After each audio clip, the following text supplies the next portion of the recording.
ಓಂ ಸಾಯಿರಾಮ್. ಶುಭೋದಯ ನನ್ನ ಮಗುವೆ. ಬೇರೆಯವರ ಭಾವನೆಗಳನ್ನು ಅರಿತು ನಡೆದುಕೊಳ್ಳುವ ವ್ಯಕ್ತಿಯ ಜೀವನದಲ್ಲಿ ಸದಾ ಸೂರ್ಯೋದಯವೇ. ನಿನ್ನ ಜೀವನದಲ್ಲಿ ಸದಾ ಬೆಳಕಿರುತ್ತದೆ, ಶಕ್ತಿ ಇರುತ್ತದೆ. ಸದಾ ನಿನ್ನ ಭಾವನೆಗಳಿಗೆ ಗೌರವವಿರುತ್ತದೆ. ಅನ್ಯರ ಮುಖದಲ್ಲಿ ನೀನು ತರುವ ನಗು ನಿನಗೆ ಬೇಕಾದ ಆಶೀರ್ವಾದವನ್ನು ನಿನ್ನ ಬಳಿ ತಂದೇ ತರುತ್ತದೆ. ನಿನ್ನನ್ನು ಬಯಸದವರನ್ನು ಬಿಟ್ಟು ನಿನ್ನನ್ನು ಬಯಸುವವರ ಮೇಲೆ ಗಮನವನ್ನು ನೀಡು.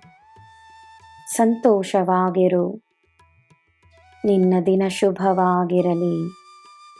ಸರ್ವಂ ಸಾಯಿಮಯಂ.